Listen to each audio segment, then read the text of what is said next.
Ready, start.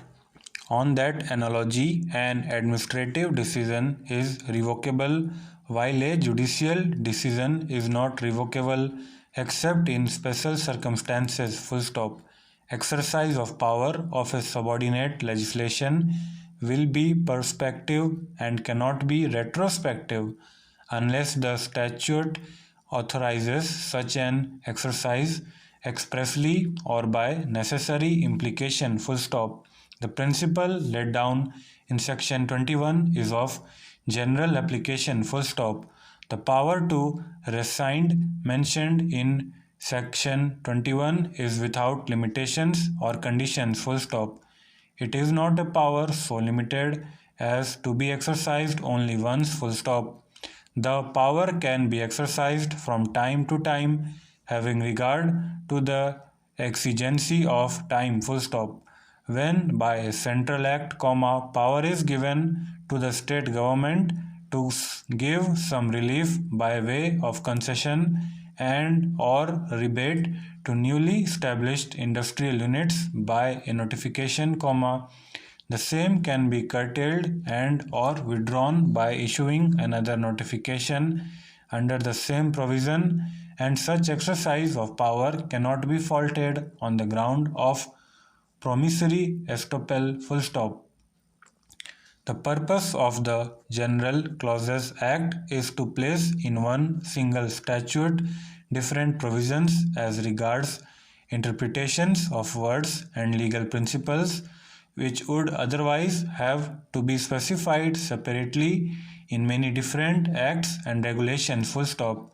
Whatever the General Clauses Act says, whether as regards the meaning of words or as regards legal principles, has to be read into every statute to which it applies. Full stop. Further, power to curtail and or withdraw the notification issued under section 49 of the Electricity Supply Act, 1948, giving rebate is implied under section 49 itself on the proper interpretation of section 21 of the General Clauses Act. Full stop.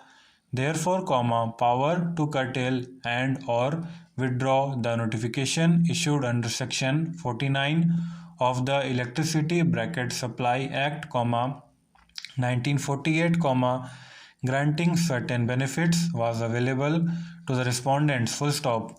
By virtue of sections 14 and 21 of the General Clauses Act, when a power is conferred on an authority to do a particular act, such power can be exercised from time to time and carry with it power to withdraw, modify, amend or cancel the notifications earlier issued, to be exercised in the like manner and subject it to like conditions, if any, attached with the exercise of the power. Full stop.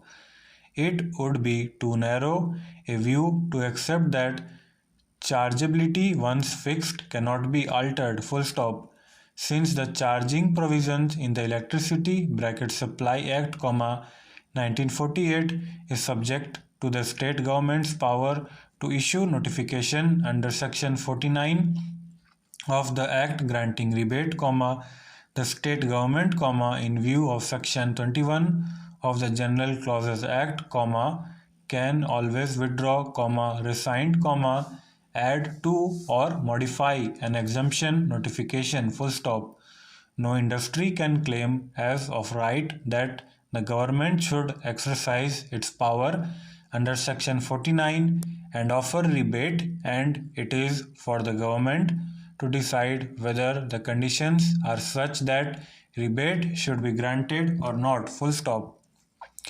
There being nothing repugnant to raising of public revenue in exercise of sovereign power of state to impose and collect taxes including electricity duty, in any provision of the Act of 1948 or the policy statement made in the notification granting rebate, the raising of public revenue by withdrawing or reducing exemption, cannot be said to be against the provisions of any statute, full stop.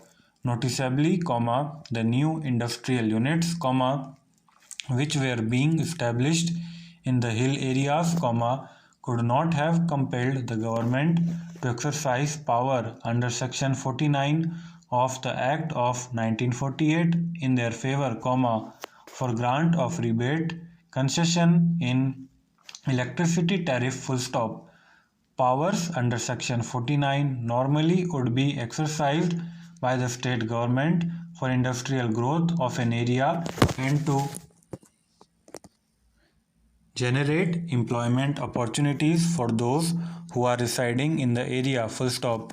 However, on change in the circumstances, the government can always reconsider the matter and can either curtail or withdraw the benefit granted earlier, full stop. The concept of the larger public interest introduced, before invocation of Section 21 of the General Clauses Act, in fact, amounts to amendment of the said provision, as notifications dated June 18, 1998 and January 25, 1999, issued under Section 49 of the Act of 1948, as well as notification dated August 7, 2000, issued under Section 24 of the Uttar Pradesh Electricity Reforms Act, 1999, are in the nature of legislations and, therefore, the principle of promissory estoppel would not apply to them, full stop. That contention was specifically refuted by pointing out that there was proper publication of the notices under Section 4 of the Act, full stop. The other objection raised was that the whole acquisition was done with malified intentions, full stop. The acquisition of the land for planned development was not covered under public purpose, full stop.